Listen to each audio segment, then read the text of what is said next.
মহান আল্লাহ রব্বুল আলামিন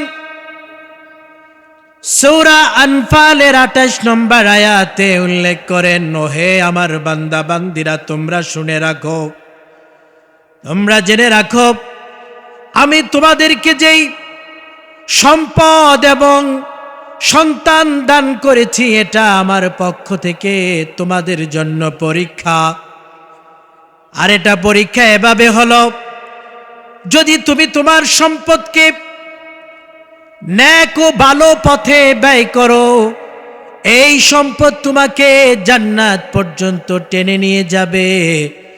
আর যদি তুমি তোমার সম্পদকে ন্যায় ও ইনসাফের পথে ব্যয় না করো, তুমি যদি তোমার সম্পদকে আল্লাহ রাব্বুল আলামিনের নাফরমানি কাজে ব্যয় করো, শয়তানকে খুশি করার কাজে যদি তুমি তোমার সম্পদকে ব্যয় করো, তাহলে এই সম্পদ তোমাকে জাহান্নাম পর্যন্ত টেনে নিবে। ঠিক না ঠিক? আল্লাহ তাআলা আরো বলেন, আমি তোমাদেরকে যেই ছেলে এবং মেয়ে সম্পদ হিসাবে দান করলাম, ওহে আমার বান্দা বান্দিরা, তোমরা যদি তোমাদের ছেলে মেয়েদেরকে দ্বীনি শিক্ষায় শিক্ষিত করো, তোমরা যদি তোমাদের ছেলে মেয়েদেরকে আদর্শবান করে গড়ে তোলো, পরহেজগার দিনদার করে গড়ে তোলো, তাহলে এই সন্তান তোমাদেরকে জান্নাত পর্যন্ত পৌঁছিয়ে দিবে। আর যদি তোমরা তোমাদের ছেলে মেয়েদেরকে ন্যায় ও ইনসাফের পথে প্রতিষ্ঠিত না করো, তাদেরকে যদি দ্বীনি শিক্ষায় শিক্ষিত না করো, তাদেরকে যদি তোমরা দ্বীনের পথে না চালানো শিখাও, তাহলে তারা তোমাদেরকে জাহান্নাম পর্যন্ত টেনে নিবে। তাহলে আমার পরীক্ষা কিভাবে হলো? আমার এই সন্তান আমাকে জান্নাতে নিয়ে যাবে আর নয়তো জাহান্নামে নিয়ে যাবে। আমার এই সম্পদ আমাকে জান্নাতে নিয়ে যাবে আর নয়তো জাহান্নামে নিয়ে যাবে। এইভাবে আমার সন্তান ও সম্পদ, এই দুইটা জিনিস আমাদের জন্য পরীক্ষা স্বরূপ হয়ে গেল। সুবহানাল্লাহ, আলহামদুলিল্লাহ, আলহামদুলিল্লাহ নাহমাদুহু ওয়া নাস্তাঈনুহু ওয়া নাস্তাগফিরুহু ওয়া নাউযু বিল্লাহি মিন শুরুরি আনফুসিনা ومن سيئات أعمالنا من يهده الله فلا مضل له ومن يضلله فلا هادي له ونشهد أن لا إله إلا الله ونشهد أن محمدًا عبده ورسوله أما بعد فأعوذ بالله من الشيطان الرجيم بسم الله الرحمن الرحيم اعلموا أنما أموالكم وأولادكم فتنة وأن الله عنده أجر عظيم بلغ العلا بكماله كشف الدجى بجماله حسنت جميع خصاله صلوا عليه وآله صلى الله عليه وسلم। সর্বপ্রথম মহান আল্লাহ রাব্বুল আলামিনের কাছে লক্ষ কোটি শুকরিয়া ও কৃতজ্ঞতা আদায় করছি যে মহান রাব্বুল আলামিন আমাদেরকে বিকেল থেকে এই পর্যন্ত আল্লাহ ও তার রসুলের প্রেমে, তার কোরআন ও হাদিসকে ভালোবেসে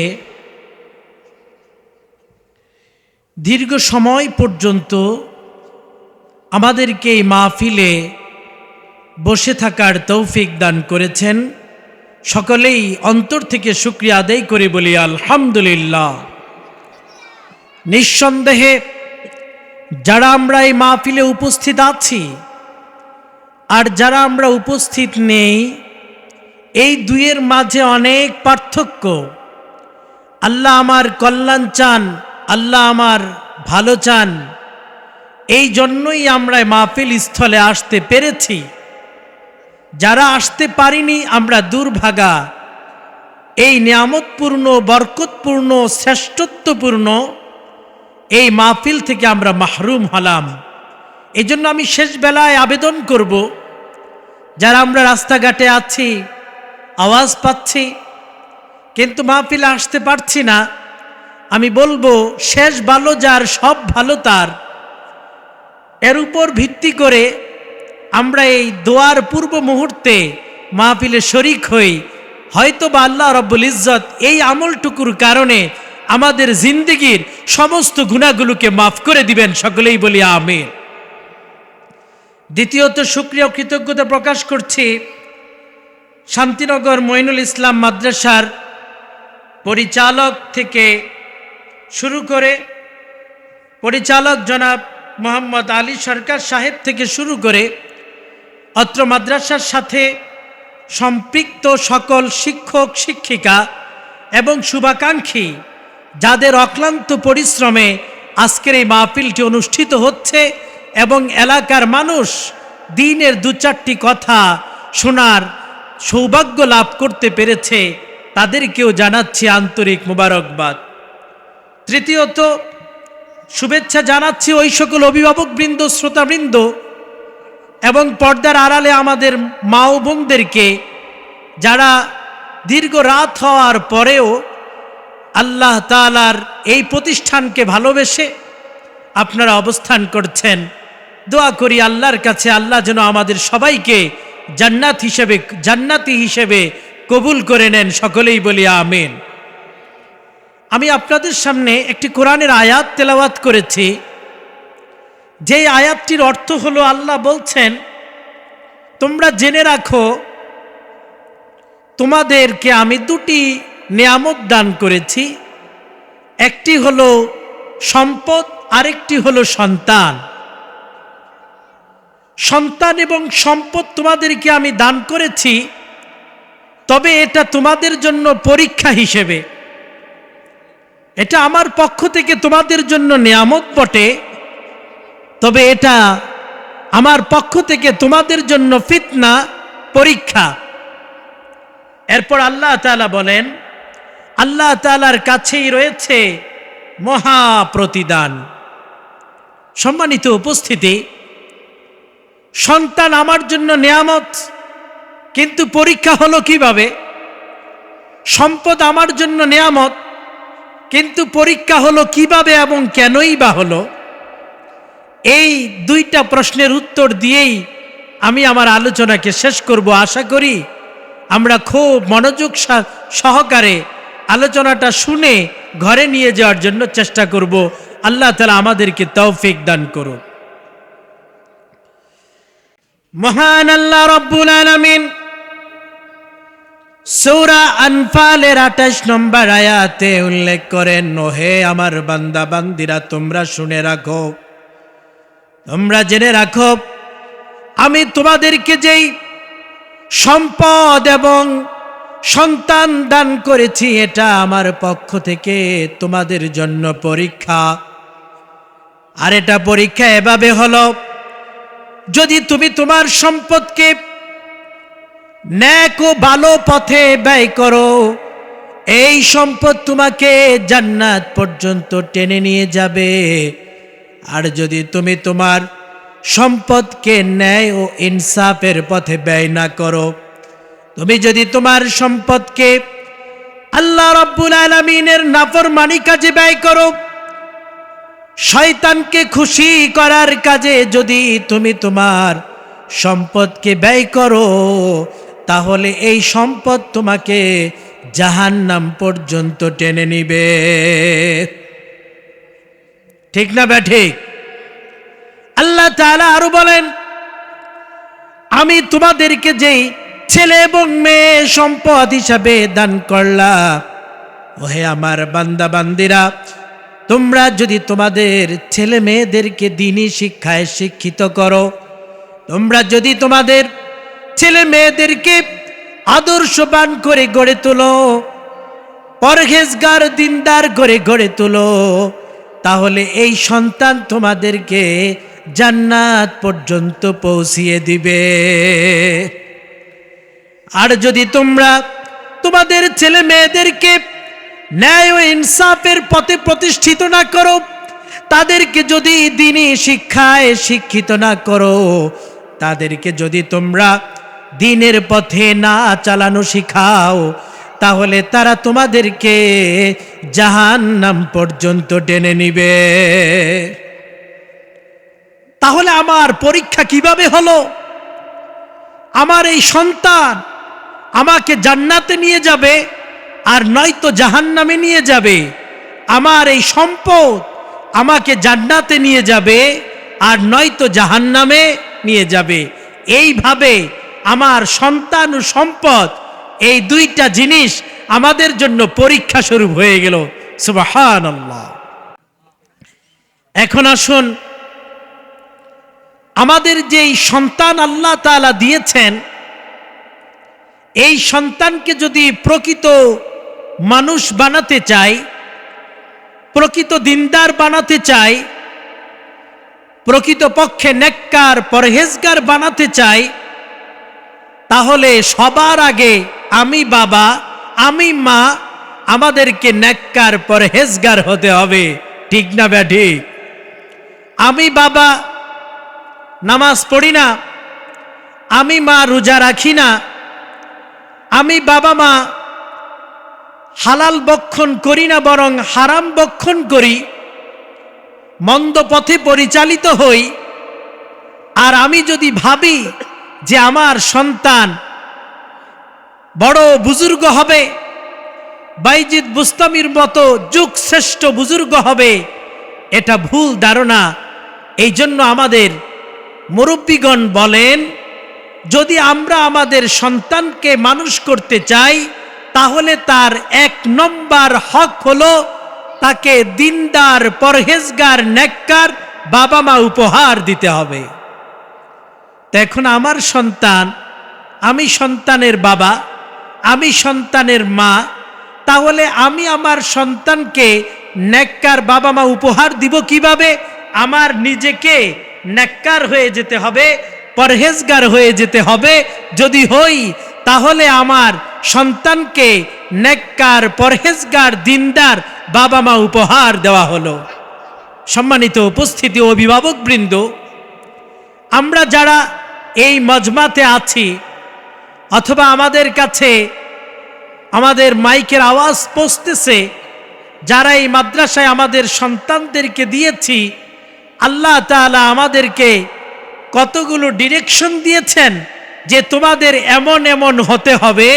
যদি তোমরা হও তাহলে নেককার হলে, আর এই নেককার হওয়ার বদৌলতে তোমাদের সন্তানগুলোও নেককার হবে, পরহেজগার হবে, দিনদার হবে, যুগ শ্রেষ্ঠ আল্লাহর ওলি হবে। ঠিক না ব্যাঠি?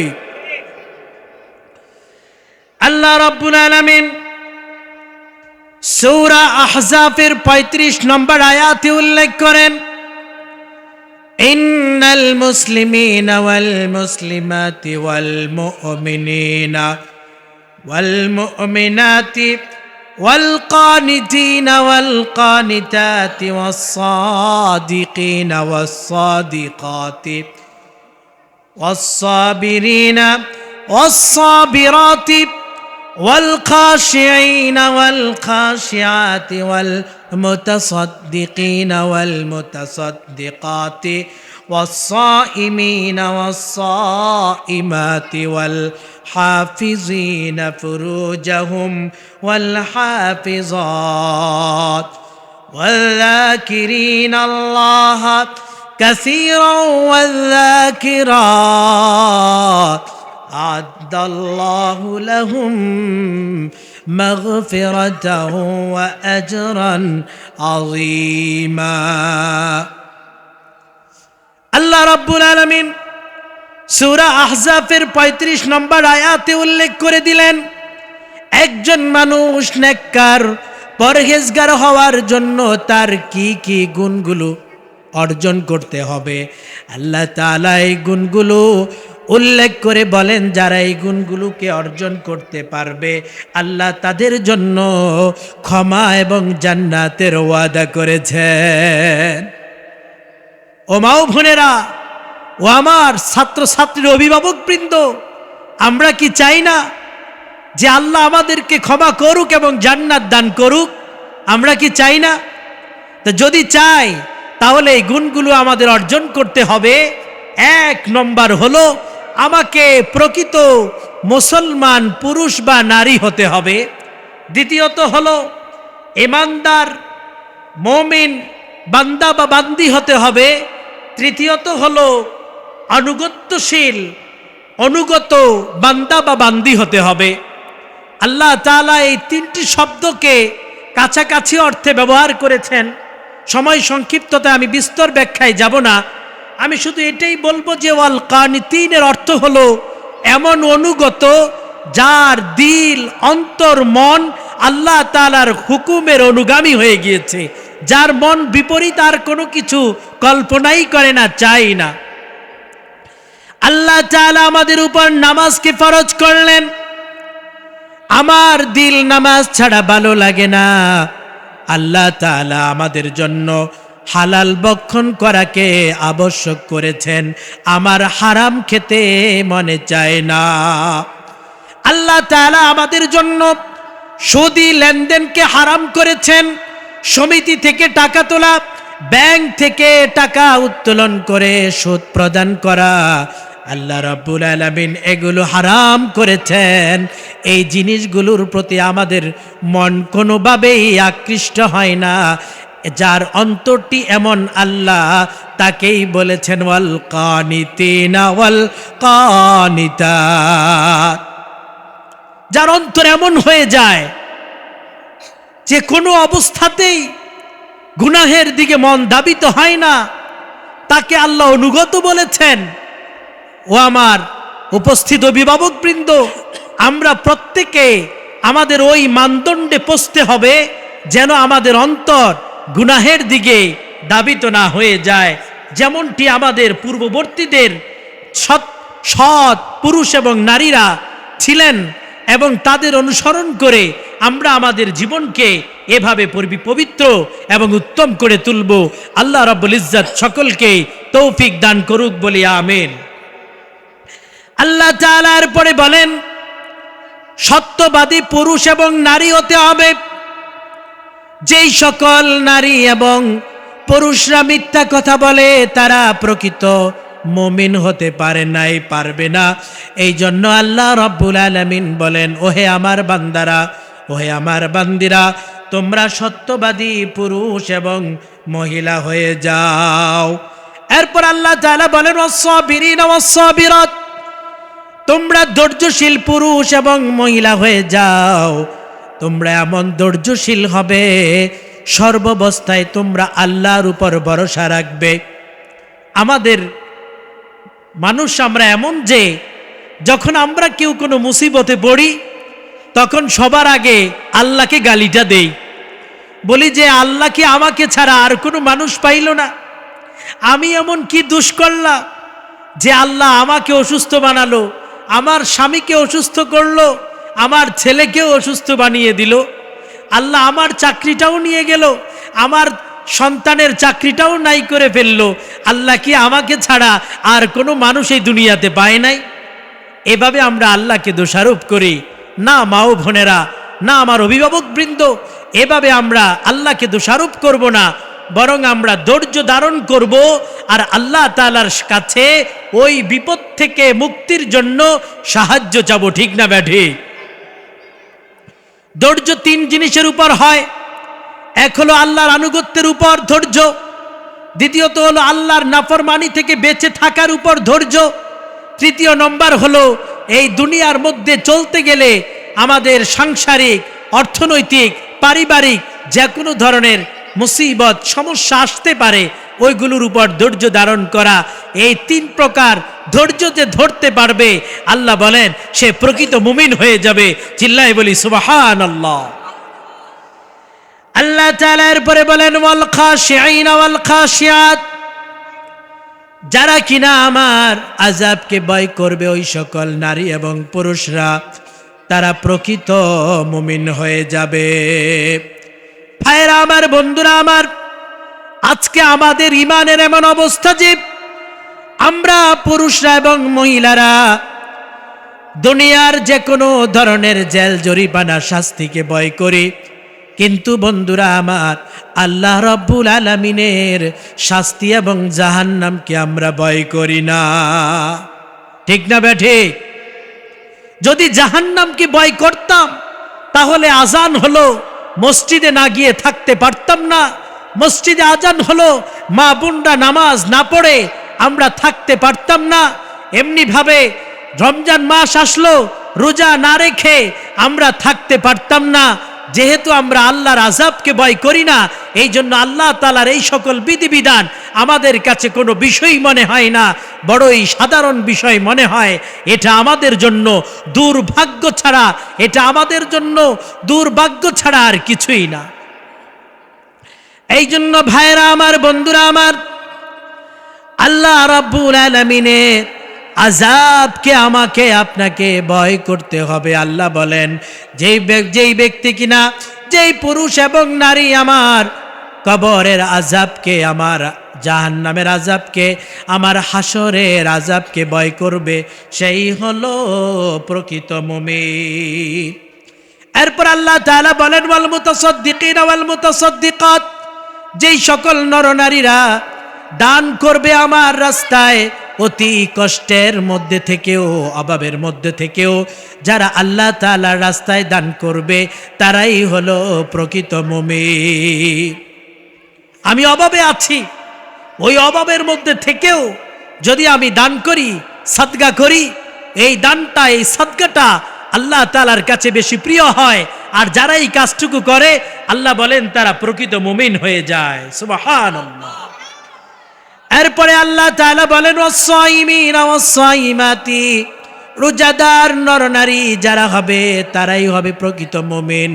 ও আমার মা ও বোনেরা, সামনে রমজান মাস আসতেছে, অল্প কিছুদিন পর আমাদের সামনে রমজান এসে যাবে। আমরা অনেকে আছি এখনো পর্যন্ত নিয়ত করতে পারি নাই যে রমজানের রোজাগুলো রাখবো। আমাদের অনেক শ্রমিক ভাইয়েরা আছে, ওনারা কাজের দোহাই দিয়ে রোজা রাখে না। আমাদের অনেক মা বোনেরা আছে, শ্রমজীবী মা বোন, তারা তাদের শরীরের রক্তকে ঘামে রূপান্তরিত করে সংসার পরিচালনার জন্য কষ্ট করে টাকা উপার্জন করছে। আর এটা করতে গিয়ে আমরা আমাদের রোজাকে ভুলে যাচ্ছি। ও মা বোনেরা, আমরা তো আমাদের সংসার চালানোর জন্য চাকরি বাকরি, কষ্ট, পরিশ্রম, মেহনত সব করব, কিন্তু আল্লাহকে ভয় করে আমাদের রোজাও রাখতে হবে, কারণ আল্লাহ তাআলা আমাদের জন্য রোজাকে ফরজ করে দিয়েছেন। সুতরাং আমরা নিয়ত করব, আমাদের যেই সকল বাচ্চারা বাচ্চিরা এই মাদ্রাসায় পড়ে, আমরা যারা বাবা মা আছি আমাদেরও নেককার হতে হবে। এই জন্য আমরা আগামী রোজার 30টি রোজা রাখবো ইনশাআল্লাহ। সকলে এই নিয়ত করতে পারবো তো? আল্লাহ তাআলা আমাদেরকে কবুল করুক, বলি আমিন। এরপরে আল্লাহ তাআলা বলেন ওয়াল হাফিজিনা ফুরুজাহুম ওয়াল হাফিজাতি, যারা কিনা তাদের লজ্জাস্থানকে হেফাজত করবে তারাই প্রকৃত মুমিন হয়ে যাবে। এই জামানার মধ্যে এটি একটি মহামারী যে পুরুষও পরকীয়ায় লিপ্ত হয়, মহিলারাও পরকীয়ায় লিপ্ত হচ্ছে। ও বন্ধুরা আমার, এই ভাইরাস, এই রোগ আমাদের সমাজের সুষ্ঠু পরিবেশকে নষ্ট করে দিচ্ছে। বহু পরিবার ধ্বংসের দ্বার প্রান্তে পৌঁছে গেছে শুধু এই অপরাধের কারণে। এই জন্য আল্লাহ তাআলা বলেন এই অপরাধ থেকে যে বাঁচবে সে প্রকৃত মুমিন হবে। আমরা চেষ্টা করব, ইচ্ছে করব আমরা সবাই যেন এই অপরাধ থেকে বাঁচতে পারি। আল্লাহ তাআলা আমাদেরকে তৌফিক দান করুক, বলি আমিন। আল্লাহ রাব্বুল আলামিন সবশেষে বলতেছেন ওয়াল্লাযিকিরিনাল্লাহা কাসীরা ওয়াল্লাযিকিরাত, যারা কিনা আল্লাহ রাব্বুল আলামিনকে অধিক করে স্মরণ করবে, জিকির করবে, ওই সকল নরনারীরা প্রকৃত মুমিন হয়ে যায়। ভাইরা আমার, বোনেরা আমার, আমাদের সমাজে অনেক মানুষ আছি আমরা বেহুদা সময় আমরা পার করে দিচ্ছি, বেহুদা কথা বলি, বেহুদা আচার আচরণ করি। ও ভাইরা আমার, বন্ধুরা আমার, ওই সময়টুকুতে যদি আমরা আল্লাহ রাব্বুল আলামিনকে স্মরণ করে জিকির করে আল্লাহ তাআলার কথাকে মনে করি, আল্লাহ তাআলা ঘোষণা করেন ওই সকল বান্দা বান্দিরা আমাদের প্রকৃত মুমিন হয়ে যায়। তাহলে প্রকৃত মুমিন হওয়ার জন্য এই গুণগুলো আমরা অর্জন করব। যখন অর্জন করব আল্লাহ তাআলা বলতেছেন আ'আদ্দাল্লাহু লাহুম মাগফিরা, আল্লাহ তাদের জন্য ক্ষমার ঘোষণা করেছেন, ওয়া আজরান আযীমা, এবং তাদের জন্য মহা পুরস্কারের ব্যবস্থা রেখেছেন। চিল্লায়ে বলি সুবহানাল্লাহ। সম্মানিত উপস্থিতি, এই গুণগুলো যদি আমরা অর্জন করতে পারি তাহলে আল্লাহ রাব্বুল ইজ্জাত আমাদেরকে ক্ষমা এবং জান্নাতের ওয়াদা করেছেন। এর পাশাপাশি আমাদের সন্তানগুলো দিনদার হওয়ার যেই প্রথম শর্ত, আমি বাবা আমি মা দিনদার হতে হবে, এই প্রথম শর্তটি পাওয়া গেল। যদি এই প্রথম শর্ত পুরা করতে পারি আল্লাহ রাব্বুল ইজ্জত আমার সন্তানের জন্য আরো যে হক এবং দায়িত্ব আছে আল্লাহ সেগুলোও পূর্ণ করার তৌফিক দান করবেন এবং করুক, সকলেই বলি আমিন। সম্মানিত উপস্থিতি, খাজা মঈনুদ্দিন চিশতি রহমতুল্লাহি আলাইহি আমি মা কেন দিনদার হতে হবে, আমি বাবা কেন দিনদার হতে হবে, দুইটি নমুনা আপনাদের সামনে পেশ করছি। খাজা মঈনুদ্দিন চিশতি রহমতুল্লাহি আলাইহি তিনি একদা ভারতবর্ষের 1 মাসের সফরে 90,000 বিধর্মীকে মুসলমান বানিয়ে দিয়েছেন। সকলে বলেন সুবহানাল্লাহ। কয়জন 90,000 মানুষকে মুসলমান বানিয়েছেন খাজা মঈনুদ্দিন চিশতি রহমতুল্লাহ আলাইহি এক সফরে। এবার সফর শেষে ঘরে আসলেন, ঘরে এসে মাকে বলতেছে, মা আমার এবারের সফরটা বড় বরকতপূর্ণ হয়েছে। মা বলতেছে, কেন, কিভাবে? খাজা মঈনুদ্দিন চিশতি রহমতুল্লাহ আলাইহি বলেন, আমার এই সফরে 90,000 মানুষ কালিমা পড়ে মুসলমান হয়েছে, আমি বড় একটা কামাই করেছি, আল্লাহর বিনিময়ে আমাকে অনেক সওয়াব দান করবেন। খাজা মঈনুদ্দিন চিশতি রহমতুল্লাহ আলাইহির মা মাইনুদ্দিনকে ডাক দিয়ে বলে, রে বাবা মাইনুদ্দিন, তোমার এক সফরে 90,000 মানুষ মুসলমান হয়, এটা তোমার কোনো কেরামতি না, এটার পিছনে যত অবদান আছে খাজা মঈনুদ্দিন তোমার মা আমার পরিপূর্ণটুকু অবদান। তোমার হাতে যে 90,000 মানুষ মুসলমান হয়েছে এটার জন্য অবদান আমি মা খাজা মঈনুদ্দিন তোমার মার অবদানের কারণে তুমি তোমার হাতকে, তোমার জবানকে, তোমার চলাকে আল্লাহ বরকতময় করেছেন, এই জন্য তোমাকে দিয়ে আল্লাহ তাআলা এত বড় দিনের কাজ নিয়েছেন। সুবহানাল্লাহ। খাজা মঈনুদ্দিন চিশতি রহমতুল্লাহি আলাইহি বলেন, মা আমি তো বিষয়টি বুঝতে পারলাম না। এবার মঈনুদ্দিন চিশতি রহমতুল্লাহি আলাইহির মা বলেন, ওহে আমার বাবা, তুমি যখন গর্ভে ছিলে নিজ হাতে কাজ করে ওই উপার্জিত অর্থ দিয়ে আমি খাবার গ্রহণ করেছি। তুমি যখন দুধ পান করতে, যতবার তুমি দুধ পান করতে চেতে, ততবার আমি অজু করে 2 রাকাত নামাজ পড়ে আমি তোমাকে কিবলামুখী হয়ে দুধ পান করিয়েছি।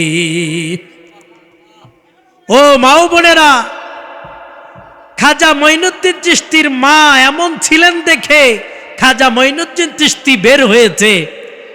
বাইজিদ বুস্তামির মা আমলি ছিল দেখে বাইজিদ বুস্তামির মতো পীর এই দুনিয়াতে এসেছে।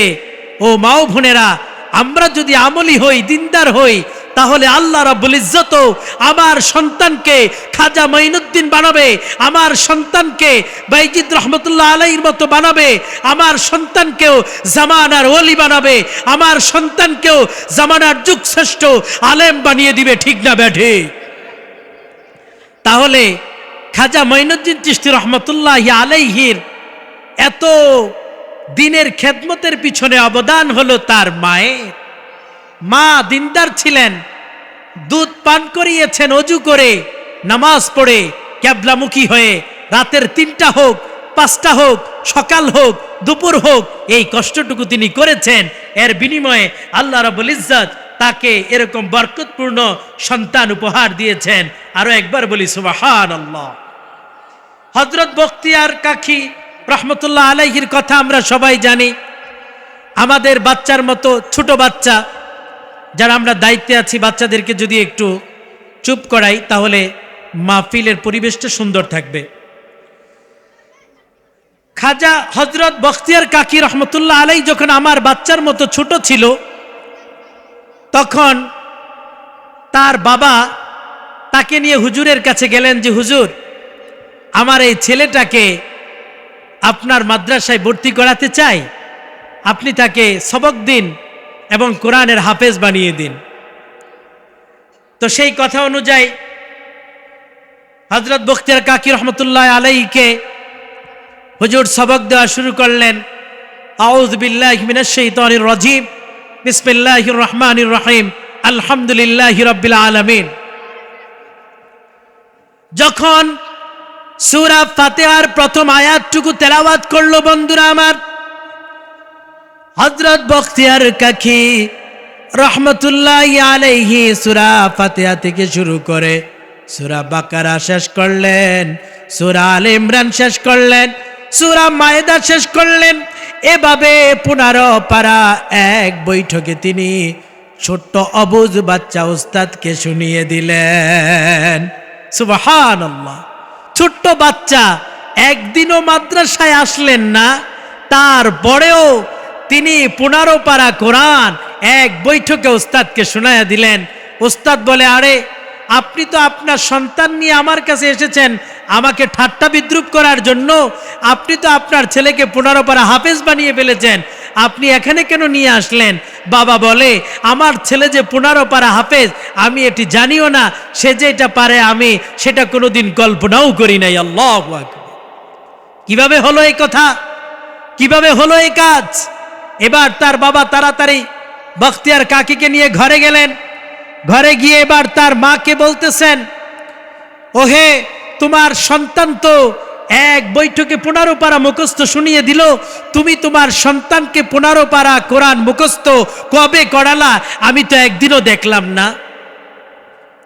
এবার ছোট্ট বাচ্চার মা বলতেছে, ওহে শুনেন, আমি তাকে কোনোদিন লেখাপড়া করাইনি। আমার বিবাহের আগে আমি 15 পারা হাফেজ ছিলাম। আমার বিবাহের পরে যখন এই বখতিয়ার আমার কোলে এসেছে, তখন আমি যখনই সুযোগ পেতাম আমি এই 15 পারা কোরআন তেলাওয়াত করতাম। আমি রান্না করতাম, তেলাওয়াত করতাম, আমি ঘর ঝাড়ু দিতাম, কোরআন তেলাওয়াত করতাম, আমি কাপড় ধুইতাম তো কোরআন তেলাওয়াত করতাম, ঘর পরিষ্কার করতাম, ফার্নিচার মুছতাম তখন আমি কোরআন তেলাওয়াত করতাম, রাস্তাঘাটে চলতাম তো 15 পারা তেলাওয়াত করতাম।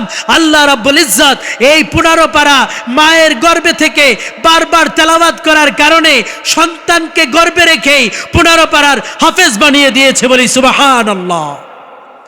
ও বন্ধুরা আমার, কেন হলো? মা আমলি ছিল, মা দিনদার ছিল, মা তেলাওয়াত গুজার ছিল। এই জন্য আল্লাহ রাব্বুল ইজ্জত তার সন্তানকেও 15 পারা হাফেজ বানিয়ে দিয়েছেন। সকলেই বলি সুবহানাল্লাহ। তো বন্ধুরা আমার ও আমার মা ও বোনেরা, যারা আমরা এই শান্তিনগর মঈনুল ইসলাম মাদ্রাসায় আমাদের বাচ্চা বা বাচ্চাকে দিয়েছি, আমরা যদি এমন আমলি হই, দিনদার হই, তাহলে আমার সন্তানও এরকম আমলি হবে, দিনদার হবে। আল্লাহ রাব্বুল ইজ্জত আমাদের সকলের সন্তানকে আমলি ও দিনদার বানিয়ে দেখ। সকলেই বলি আমিন। আরেকটি ঘটনা বলি, আমি মা কেন আমার দিনদার হতে হবে, আর আমি মা বাবা দিনদার হলে আমার সন্তানও দিনদার হবে। হযরত ইব্রাহিম আলাইহিস সালাতু ওয়াস সালাম, ওনার 2 জন স্ত্রী ছিলেন। একজন স্ত্রীর নাম হলো হাজরা আলাইহিস সালাতু ওয়াস সালাম, তার একজন সন্তান ছিল ইসমাইল আলাইহিস সালাতু ওয়াস সালাম। আল্লাহ রাব্বুল আলামিন হুকুম করলেন, তুমি তোমার দেশ ছেড়ে মক্কায় যাও। তো ইব্রাহিম আলাইহিস সালাম, তার স্ত্রী হাজরা এবং তার সন্তান ইসমাইল আলাইহিস সালাতু ইসমাইল আলাইহিস সালাতু ওয়াস সালামকে নিয়ে তিনি সেখানে উপস্থিত হলেন মক্কায়। এবার যখন সেখানে উপস্থিত হলেন তখন আল্লাহ তাআলা বললেন, হে ইব্রাহিম, তুমি তোমার এই নবজাতক শিশু ইসমাইলকে এবং তার মা হাজেরাকে মক্কায় রেখে তুমি বাইতুল মুকাদ্দাসে যাও। বর্তমানের জেরুজালেম ইসরায়েলের দখলে, সেই ফিলিস্তিনে তুমি যাও, সেখানে গিয়ে তুমি দ্বীনের কাজ করবে। যখন এই নির্দেশ দিয়েছিল তখন ওই মক্কায় কোনো মানুষ ছিল না, কোনো গাছপালা ছিল না, কোনো নদী নালা ছিল না, কোনো মানুষ বা জনবল ছিল না, না কোনো ঘর বাড়ি ছিল, না কোনো গাছপালা ছিল, না কোনো মানুষ ছিল, কিছুই ছিল না। এই অবস্থায় হযরত ইব্রাহিম আলাইহিস সালাতু ওয়াস সালাম তার স্ত্রী এবং তার সন্তানকে রেখে চলে যাওয়ার জন্য উদ্যত হলেন। এই মুহূর্তে তার স্ত্রী হাজরা আলাইহিস সালাতু ওয়াস সালাম বললেন, আপনি যে আমাদেরকে এখানে রেখে যাচ্ছেন, আমাদের তো কোনো খানা পিনা নাই, আমাদের কোনো ঘর দুয়ার নাই, আমাদেরকে আশ্রয় দেওয়ার মতো কোনো লোকবল নাই, আপনি কেন যাচ্ছেন? আপনি কি আল্লাহর নির্দেশে যাচ্ছেন? হযরত ইব্রাহিম আলাইহিস সালাতু ওয়াস সালাম জবাবে বললেন, হ্যাঁ, আমি আল্লাহর নির্দেশে যাচ্ছি। ভাইরা আমার, বন্ধুরা আমার, হাজরা আলাইহিস সালাতু ওয়াস সালাম তখন উচ্চারণ করলেন, ইদান লা ইউদিয়ানা, ও আমার প্রাণের স্বামী, আপনি চলে যান আল্লাহ তাআলার হুকুমে। যেহেতু আপনি আল্লাহ রাব্বুল আলামিনের হুকুমে আমাদেরকে এখানে রেখে যাচ্ছেন, দুনিয়ার কোনো জিনিসের ক্ষমতা নাই আমাদের কোনো ক্ষতি করবে। আমার এই নবজাতক শিশুকে আল্লাহ তাআলাই পালবেন, আমার ঘর নাই, আল্লাহ তাআলাই ঘরের ব্যবস্থা করবেন, আমার খাবার দাবার নাই, আল্লাহ রাব্বুল আলামিনই আমার খাবারের ব্যবস্থা করবেন। আল্লাহর উপর ভরসা করে তিনি তার স্বামীকে ছেড়ে দিলেন। না তার কাছে কোনো খাবার ছিল, না কোনো ঘর বাড়ি ছিল, না কোনো সামানাপত্র ছিল। এবার দেখেন, দীর্ঘ বছর পর, 8, 10, মতান্তর 12 বছর পর ইব্রাহিম আলাইহিস সালাম আবার আসলেন। আসার পরে এবার হযরত ইব্রাহিম বলতেছেন তার ছেলে ইসমাইলকে, হে আমার ছেলে ইসমাইল, আল্লাহ তাআলা আমাকে নির্দেশ করেছেন তোমাকে জবাহ করে দেওয়ার জন্য, এখন বলো তোমার কি অভিমত? ভাইয়েরা আমার, বন্ধুরা আমার, ইসমাইল আলাইহিস সালাতু ওয়াস সালামের মা 8 বছর আগে যেভাবে জবাব দিয়েছিলেন, ঠিক তদ্রূপভাবে এই 8 বছরের ইসমাইলও একইভাবে জবাব দিলেন। ইয়া বাতি ফাল মা তুমার সাতাজিদুনি ইনশাআল্লাহু মিনাস সাবিরিন। হে আমার বাবা ইব্রাহিম, আল্লাহ রাব্বুল আলামিন আপনাকে যার নির্দেশ দিয়েছেন সেটা আপনি বাস্তবায়ন করুন, নিশ্চয়ই আপনি আমাকে ধৈর্যশীলদের অন্তর্ভুক্ত পেয়ে যাবেন। আমি বিদ্রোহ করব না। আমার মা যেমনি ভাবে আজ থেকে 8 বছর আগে আপনি চলে যাওয়ার সময় বিদ্রোহ করেন নাই, আমি তার সন্তান, নেককার মায়ের নেককার সন্তান, আমিও আজ বিদ্রোহ করব না। আপনি যেভাবে মন চায় সেভাবে আমাকে জবাহ করে দিন। সকলেই বলি সুবহানাল্লাহ। ও মা ও বোনেরা, ও আমার অভিভাবক বৃন্দ, যেভাবে যেরকম ছিল মা, ঠিক একই রকম হয়েছে তার সন্তান। এবারের বিপরীত একটা ঘটনা শোনাই। হযরতে নূহ আলাইহিস সালাতু ওয়াস সালামের স্ত্রী, তিনি মুসলমান হন নাই। তাকে যখন নূহ আলাইহিস সালাম দাওয়াত দিলেন যে তুমি মুসলমান হও, সে বলে যে না, আমি মুসলমান হব না, তোমার পথ তুমি দেখো, আমার পথ আমি দেখব। এভাবে হলো। এবার এর কিছু বছর পর আল্লাহ তাআলা হযরতে নূহ আলাইহিস সালামকে বড় একটা জাহাজ বানাতে বললেন। আল্লাহ তাআলা প্লাবন দিলেন, সব পানিতে তলিয়ে গেল। ওই জাহাজে যারা ছিল তারাই বেঁচে গেল। তখন ওই জাহাজে সামনে হযরতে নূহ আলাইহিস সালামের সন্তান পড়লো। তখন নূহ আলাইহিস সালাম বলেন, ওহে আমার আদরের সন্তান, ইয়া বুনাইয়ার কাবমানা ওয়ালা তাকুম মাআল কাফিরিন, হে আমার সন্তান, তুমি ঈমান গ্রহণ করে আমার জাহাজে উঠো, তুমি কাফেরদের অন্তর্ভুক্ত হয়ে যেও না। ও বন্ধুরা আমার, এই সন্তানের মা যেমনি ভাবে ঈমান আনলো না, এই সন্তানও ঈমান না এলে বলল যে আমি ঈমান আনবো না, বরং আমি পাহাড়ের উপরে চড়ে আমি এই প্লাবন থেকে বেঁচে যাব। ও বন্ধুরা আমার, মা যেমনি ভাবে নাফরমান ছিল, তার সন্তানও ঠিক তদ্রুপ ভাবে নাফরমানি জবাব দিল। মাও ঈমান আনলো না, সন্তানও ঈমান আনলো না। তাহলে বোঝা গেল, মা যদি তাহাজ্জুদ গুজার হয়, সন্তান তাহাজ্জুদ গুজার হবে। মা যদি 5 ওয়াক্ত নামাজি হয়, সন্তান 5 ওয়াক্ত নামাজি হবে। মা যদি রোজাদার হয়, তাহলে সন্তান রোজাদার হবে। মা যদি বেনামাজি হয়, সন্তান বেনামাজি হবে। মা যদি সুদ খায়, ঘুষ খায়, তাহলে সন্তানও সুদ খাবে, ঘুষ খাবে। মা যদি দিনের পথে না চলে, তাহলে সন্তানও দিনের পথে চলবে না। ঠিক না ব্যাঠে? তাহলে আমরা শুধু যে শান্তিনগর মঈনুল ইসলাম মাদ্রাসায় আমার সন্তানকে দিয়ে নিশ্চিন্ত হয়ে যাব এমনটি নয়, বরং আমরা আমাদের সন্তানগুলোকে আমরা দিনের পথে চালানোর জন্য আমরা নিজেরা দিনদার হব, পরহেজগার হব। আর যদি হই, তাহলে আল্লাহ রাব্বুল ইজ্জত আমাদেরকেও কবুল করবেন, আমাদের সন্তানদেরকেও কবুল করবেন। এই হলো আল্লাহ তাআলার কথা, ইন্নামা আমওয়ালুকুম ওয়া আওলাদুকুম ফিতনা, তোমাদের সন্তানগুলো তোমাদের জন্য পরীক্ষা। আর এটা এভাবে যে আমার সন্তান আমাকে যদি নেককার বানাতে পারি, তাহলে আমাকে জান্নাত পর্যন্ত নিয়ে যাবে।